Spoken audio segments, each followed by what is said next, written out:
ang gulo ng ating bansa. Ang naiipit sa gulo ang mga bata. Awang-awa na ako sa kanila. Dumaranas ang sobrang kahirapan. Namumulat sa mundo ng karahasan, droga at korupsyon. Matapang na Pangulo ang kailangan.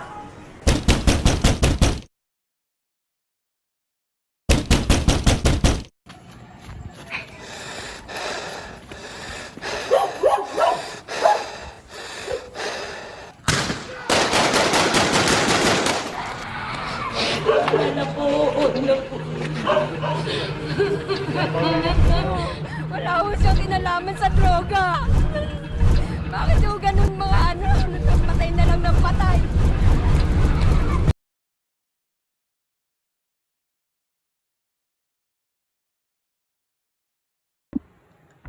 Noong 2016, inilunsad ng administrasyon ni dating Pangulong Rodrigo Duterte ang War on Drugs campaign bilang tugon sa lumalalang problema ng ilegal na droga sa bansa. Habang marami ang sumusuporta rito dahil sa pangakong kapayapaan at kaayusan, marami rin ang nagtaas ng mga usapin tungkol sa karapatang pantao at mga extrajudicial killings. Sa pag-aaral na ito, sinuri namin kung paano tinitingnan ng ilang Pilipino ang mga gumagamit ng droga, ang war on drugs, at ang karahasang kaugnay nito.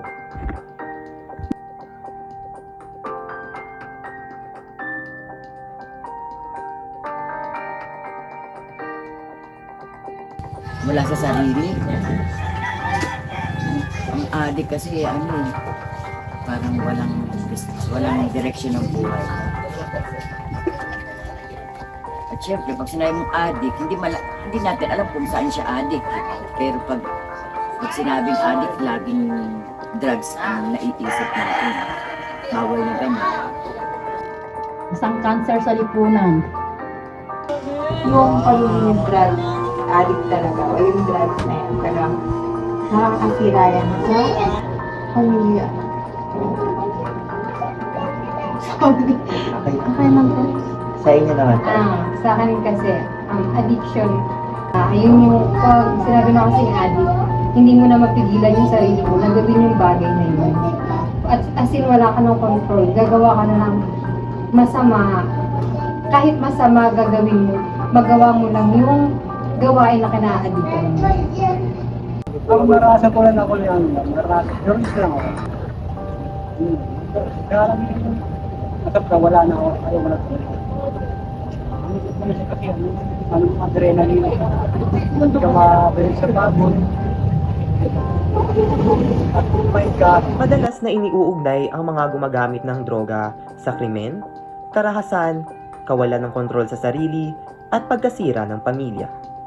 Dahil sa ganitong pananaw, nakita nila ang pangangailangan ng mahigpit na pakikialam ng pamahalaan upang tugunan ang problema ng ilegal na droga.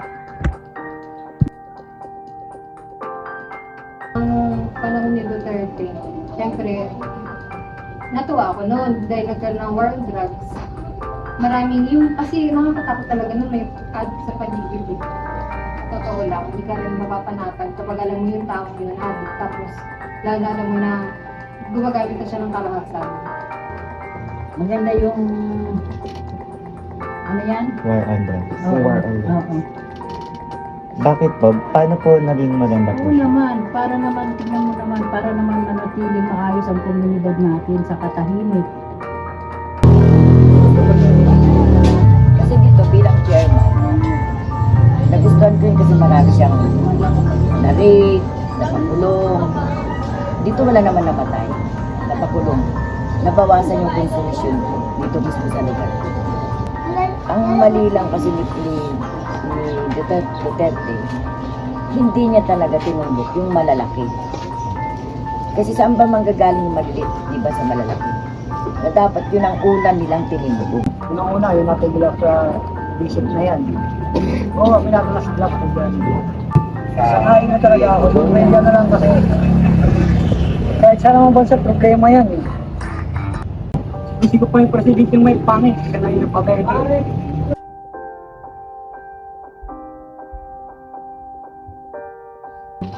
Wala mahilig anak magbasa ng news dati. Sa TV lang din naman kami nung hindi pa naman masyadong malawak yung aming paggamit ng social media. Dito mismo, chairman ako eh. Sa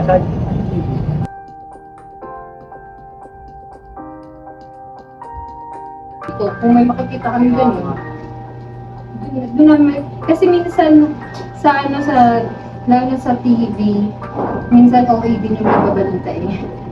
Kaya kumbaga, hati rin yung opinion namin na dito na hindi dito. Dito na lang dito, hindi. Nakikialam din ako. Pumupunta ko ng mga detachment sa mga pulis kung totoo ba yun. Para at least aware din ako. Nakikipag-ugnay ako sa police station ng mga kaibigan ako mga intel. sa cellphone, o sa mga paigigigig. So, ano ba, may nabaril daw, kasi ganito. Ay, totoo naman. Pero ang sabi, pulis daw kung paigigigig. There is 3 million drug addicts. I'd be happy to slaughter them. Ano pong masasabi niyo sa gano'n na hindi lang po umabot sa panghuhuli, na umabot na po siya sa pagpatay? Okay lang naman, yung mga masasama talagang elemento, yun ang dapat mamatay. Pero yung mga, kumbaga yung parang one lang siya, dapat lang bigyan ng leksyon. Siyempre yung yung mga natatakot, yung mga guilty sa, di ba, yung mga ginagawa talaga.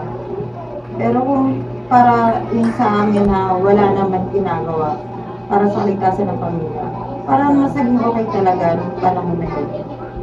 Tsaka talaga, dito naman, hindi naman kasi talaga dito gumamit ng dahas para hulihin yung mga, yung mga addict. Kaya hindi namin masasabi yung, kasi syempre sa ibang lugar talaga, iba kasi lumalaban eh. Dapat lang sila. Pero dapat, yung malalaki talaga ang sinuna. Ako, natuwa ko rin. Pinatay. Hindi silang masaway, di ba? Siguro rin ang pinakaal sa kanila, parilos. Wala nang taong perfecto. Kasi ganyan tayo na labanan sa politika eh. Karaan. Kayo, nagkasa isip niyo. Kasi ako talaga gusto ko may family presidente.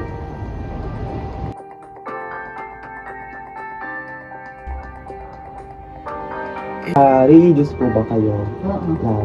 Ayan. So kung ganun po, tingin niyo po ba parang sumobra po yun o tama lang na nagawa yun dahil gumawa sila ng mali? Observation ko. Tama lang naman siguro. Pero meron din sinasabi rin na isip ko na dapat hindi ganun, di ba? Kahit nasabi mo makadiyos ako, mas maganda pang ganun ang gawin kaysa na mananatili. Lagi ka na lang makadiyos, marami naman silang matadami na kapariwaraan. Lumilitaw rin sa kanilang mga salaysay ang pagtanggap sa karahasan bilang bahagi ng solusyon sa kriminalidad. Para sa ilan, ang mga pagpatay at marahas na operasyon ay naging makatwiran kung ang kapalit nito ay kapayapaan at kaayusan. Sa ganitong pananaw, makikita kung paano maaaring manormalisa ang karahasan at tanggapin bilang isang lehitimong paraan ng pagpapanatili ng seguridad sa lipunan. But in Davao, I used to do it personally.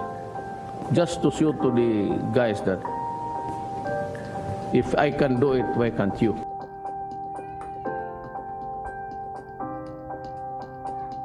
Wala naman, okay lang. Tama lang naman yun. Yung kasi, yung iba na tawag nito yung sa nababalita na yung mga pulis musugod sa mga nire-raid talaga nila sa mga bahay-bahay. Tapos tipong kahit na yung tipong yung hindi naman lumalaban pero ginagawa ng mga pulis inaano nila yung pinipilit nilang yung mga tao. Parang pinipilit nila padapain kahit naman nakikita naman na hindi naman talaga lumalaban yung tao. Kasi dito naman wala naman kasi nangyaring ganun.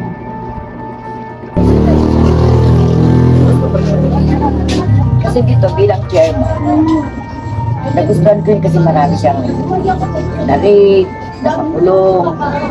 Dito wala naman napatay, napakulong. Nabawasan yung consumption ko. Pag kilala ko yung tao, oo, ganun siya. Ganun pa rin kilala ko.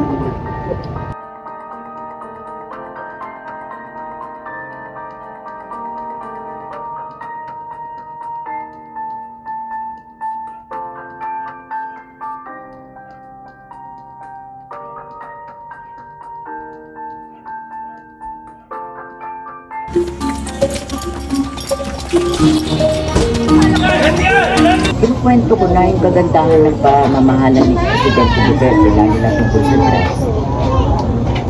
Mas maganda kung siya, katulad niya ang maging presidente. Dahil talagang dinisiplina niya. Kita kong pagdisiplina ni Duterte, ginagaya ko dito sa sitio ko. Diba? Mag-isa lang ako, nag-iikot ako dyan. Tingin ko ano mga kagandahan ng nagawa niya para at suday kasi ni Duterte, lahat yung maririmay sa mga bata na mas magandang itilayok na presidente si Duterte kaysa sa ibang pangulo. Mga tama lang para sa iba, wala namang taong perfecto. Kasi ganyan talaga laban sa politika eh. Kaya ano,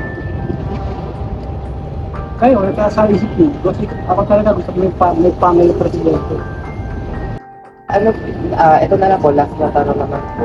Ano naman po ang magiging message niya sa mga kabataan kung nagboboto na ngayon? At yun po yung susunod na henerasyon na maiiwanan. Kaya yung estudyante, alam nila yun. Siguro naman, simula na ng karingan, nagkaroon kayo ng kanda.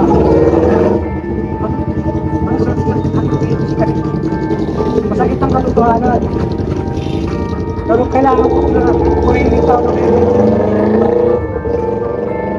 Magpagkain nun. Pero yung pag sinabi mo yung totoo, masama loob, makinig sa'yo. Bakit? Ano ka, totoo na yung sinabi ko. Masama loob mo. Purihin kita ng ganito, hindi totoo. Parang yung sinabi ko, paano naman yung mga nakinig? Hindi pala totoo. Paano naman ako, di siya ng podcast ko naman. Hindi sabihin mo yung totoo. Hindi mo tatanggapin, wala kang magagawa. So ano ba sinabi ko, hindi mo tatanggapin. Papasakasama ko. Hindi iisa ang karanasan at pananaw ng mga Pilipino tungkol sa war on drugs.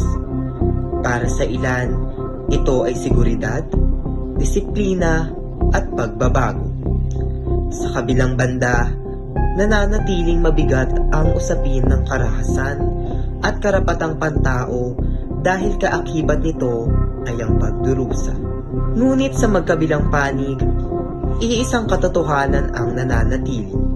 Ang war on drugs ay nag-iwan ng bakas na hindi basta mabubura sa kamalayan at kasaysayan ng mga Pilipino.